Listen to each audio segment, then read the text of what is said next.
I took the kids to Avatar 2, The Way of Water.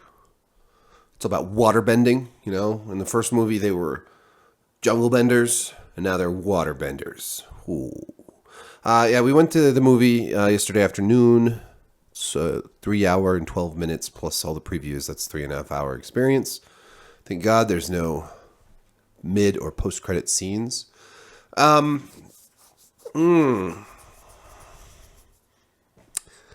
liked parts of this movie, and a lot of it I didn't like at all.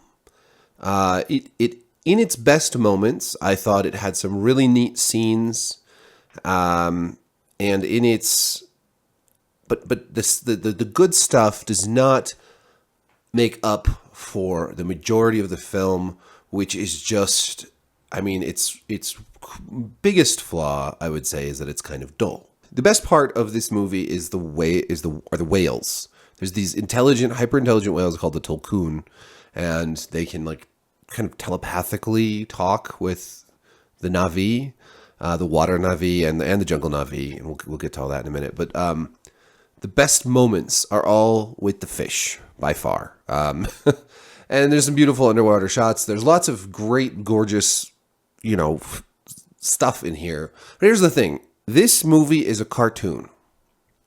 The first movie had a lot of live action and then had all the animated stuff. You had, you had Sam Worthington as Jake Sully in his human form and in his Na'vi form. And of course, in this movie, he's just his Na'vi form, his avatar form. And the majority of all the characters are CGI. And then you have some humans like this character Spider, who's the son of Colonel Quaritch, who hangs out with them, and you have different like little moments with humans. It's by and large it's mostly animated. But this presents a problem. Whenever there's humans on screen, you're reminded that this is a cartoon, and that almost everything in it is fake. Like everything. It looks fake. I watched in the 48 frames per second 3D because I had never seen a movie in 48 frames per second 3D. And people, when I was reading about it, trying to decide if that's how I wanted to see it, people said, it takes them a little while to adjust to it. But I never did. It always felt too clear and too, when you have that like clear motion on your TV, you got to turn that shit off because it makes everything look like a soap opera kind of. It looks fake because it looks so clear. That's kind of how this looked. It was too. And I don't know if my experience in non 3D or in the regular 3D would have been better or not. It's very clear. It's good 3D, but it's too much. It just has this sharpness that takes me right out of it. But there's also just this sense of like uncanny valley going on where you're just like everything. If it was just a cartoon, it would look really great, and I could sort of settle into that this is an animated CGI movie. But there's enough live action in it that you just are always sort of it's jarring. You're sort of ripped from the immersion of it. So that's a problem. It's too long, like I said. That's another problem. It just goes on and on and on and on. There's a lot that could have been cut, and I feel like with the special effects, with kind of this whole project, the director and producer James Cameron is overly indulgent, and he's being indulged by the people funding this $2 billion movie or whatever. It's insane. There's no reason that this, I mean, I can understand why the first Avatar was so long, even though that was too long. I can understand that it was like a groundbreaking work of filmmaking, like just this 3D CGI, like crazy, like it was amazing. Even though I didn't care for the story that much in the first film, I thought that the production itself was amazing. And here it's like the novelty's worn off, and we don't need 3 and almost a half hours of this story. First of all, it's so much of it is a retread of the first story.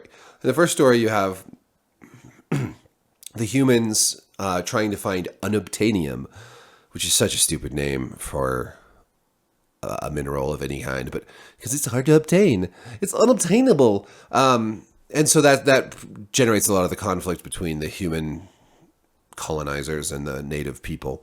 In this, there's this Tulkun whales have these like inside their I don't know, whatever, this sort of like golden glowing goop that's inside them, that's part of what gives them their huge like intelligence and their emotional capacity and everything. It's a special substance. I don't know. It's not really explained beyond that, but it's worth like, it's priceless because it stops human aging. So it's even more amazing than unobtainium. It's the best stuff. It's they have to just up the ante. Like, oh, unobtainium is one thing, but this whale goo, that's even better. So that's sort of like that a retread. Again, the bad guy is Stephen Lang's Colonel Quaritch, but this time it's since he's dead, it's like his consciousness in an avatar. So it's the same person, but it's like a clone of him in an avatar. So he's a Na'vi now also. And so that conflict is also treading old ground. Same bad guy, same motives for the bad guys. All the bad guys are cartoon villains. They give a little bit of depth to this avatar because he's like the father of the spider character, but that's also weird because we're jumping into this story so many years later, and we're supposed to care about these the kids of Neytiri and Jake. And they're all brand new characters, so it's hard to there's so many new characters, it's hard to really relate or care about any of them that much. You do start to there are some interesting things. So the character Kiri has a weird bond with Ewa, the planet, sort of the spirit of the planet or whatever. They're one of the main, I guess it's Nateam. It's really hard to understand the names, but he's an interesting character because he bonds with this outcast Tulkun whale. And there's some pretty cool scenes in there. There's some good family stuff. It's emotional stuff in there, and some good action scenes. But the action goes on too long. It's hard to relate to these characters because they're so alien looking, and that would be one thing if you didn't then constantly show them with humans and remind us that it's a cartoon. It's hard to balance that caring and emotional stuff with the jarring reminders that this is all special effects. My daughter, when we were driving home, complained about the zooms. There's a lot of hard digital zooms because so much of this is just CGI that's being filmed. These aren't I don't know the full process of how they made this movie, but so much of it is fake. And if this is an actual camera zoom, it doesn't feel like it. It feels like a fast digital zoom in multiple scenes throughout the movie where there's going to be some action going on, and then suddenly they zoom way in really fast. And it's just what? It feels so strange. It makes the fakiness level go up 10 notches. And finally, one thing that drove me crazy was just the dialogue, and the writing in this movie was way worse than in the first movie. And not that the first movie had the greatest dialogue ever, but all these stupid Na'vi kids, the kids of Jake, are constantly saying, bro. Hold on, bro. Yeah, just a second, bro. I got you, bro. Bro. I mean, they must have said bro 100 times in this movie. It was agonizing. Agonizing. So if you're going to this movie, just get ready to hear a lot of cringy, oh, I guess this is how young people talk, bro. Cuz they say cuz and bro. It's who? I know it's James Cameron wrote this, and I'm sure, I don't know. I is that how he thinks young people talk, bro? James Cameron, bro. What you thinking, bro? Come on, cuz. Can't you do better than that? Who talks nobody talks I mean, people say bro, but they don't say it that often. And even if they do in our world, I'm assuming that kids I know they were raised by Jake, but they were raised in a Na'vi village. You would think that they would have some Na'vi-ishness to them. But instead, they're just kind of these teenagers from, the United States.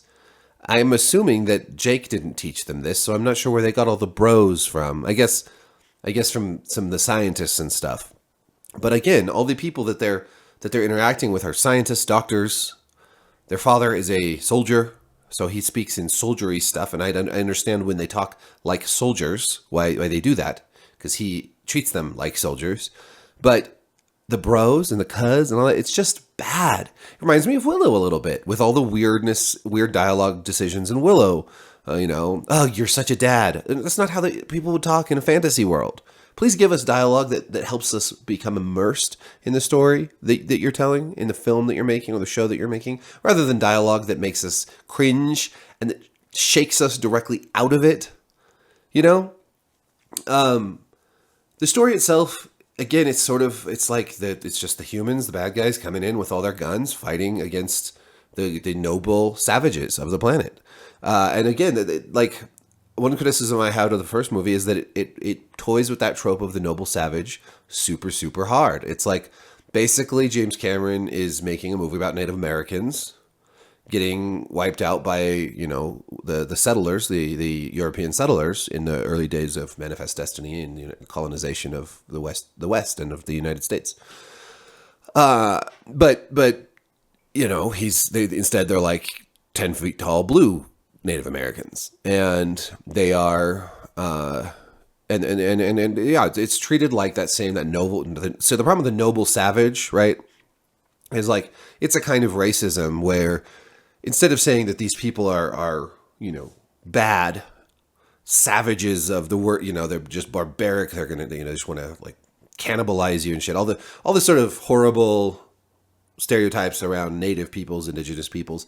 Instead of that, they do the opposite. They say, well, these people are especially connected to the earth. These people are especially connected to spirituality. They're peaceful and good. They're not corrupted by technology and da-di-da-di-da-di-da.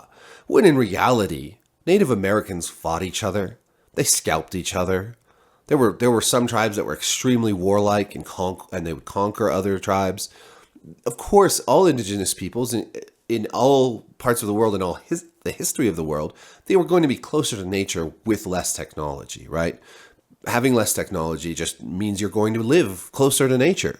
Hunter-gatherers didn't have cities. But as we developed our agriculture and technology, of course, we move further from nature and into our own technologically advanced society. So by default, yes, closer to nature, but being closer to nature doesn't make you nobler than anybody else. In a lot of ways, it makes you have to fight harder for survival. So I don't like this trope that they play with here. And I think it is, I'm not going to say it's racist against Na'vi people because there are no Na'vi people. But I do think there's some undercurrents of like well-meaning racism in a story like Avatar. And, right, it's so flagrantly an analog for indigenous people in our world. And I guess there's a whole storyline where like when they go to the water people, there's bullies. The water people, some of them bully some of the Na'vi from the forest, and that just feels silly, kind of almost sort of like they're just trying too hard, and they I don't know. There's just so much going on in this movie. There's so many characters, so much happens, and it always just sort of feels like you're supposed to care about things without them actually earning that, and they're trying to put you in situations where you care about it, but you never actually do get there on your own, which. I just feel like there's a lot of arrogance and sort of like, I don't know, James Cameron, and how he's talked about this movie and how he's discussed like how amazing it is and how much better his motion capture is and all these other things he said just displays a sort of narcissistic attitude towards this film and towards his, brilliance as a creator that I don't think this film ever earns. It's like saying it's the Mary Sue of films, right? It's like saying this is such a great movie. Everyone thinks so. Everyone thinks the movie is great, but it doesn't earn it. We're just told it's so great. I enjoyed it. I mean, I would have enjoyed it more if it had been 2 hours and they'd cut a bunch of unnecessary crap from it.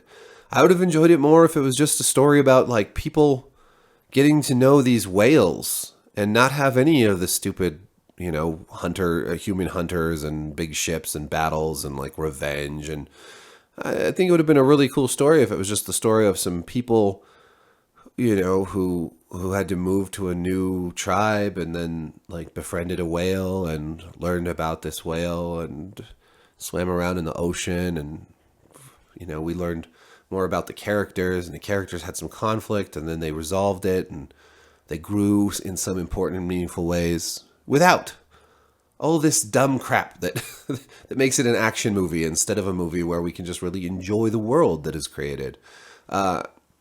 an adventure. I would have loved it. I would love to take the world, the Avatar world, the universe. Get rid of all the ridiculous like whale goo and unobtainium and la di da di da, and have this be about adventuring and exploring and learning about science and like the magic of the science in this world, and really like going somewhere interesting and cerebral with this story rather and more intimate with the story rather than like, hey, let's blow a bunch of shit up and let's have the Navi version of Colonel Quaritch so that we can have lots of animated just conversations and fights between Jake and Quaritch this time. It's just, I don't know. It's like lowbrow action movie entertainment, like dumb lowbrow entertainment, dressed up, all dressed up in like the trappings of highbrow sci-fi, and it's not. It's not. It's just more Fern Gully. Like, this is a Fern Gully story, and it's not great. It's not even really that great as an environmentalist, propaganda or whatever. It's just mediocre at best, and it's very expensive, and I want to say it's shot beautifully because there are some beautiful shots, but for the most part, it just looked fake to me, and I guess the litmus test for me was, will I go see it again? I didn't see it in IMAX because the nearest IMAX to me is about 2.5 hours away. But I thought, if this is really good and I really like it, I'll drive the family down to Phoenix and we'll watch it on the biggest, bestest 3D IMAX screen we can find. But I'm not going to sit through that movie again. I don't think I'll ever watch that movie again. So, I don't know. I give it a mediocre. A for effort. D for delivery. Or something. Anyways, if you've seen it, let me know what you think down in the comments. Be sure to like and subscribe. Follow me on Twitter, Facebook, everywhere else I am. And thank you for watching. Peace.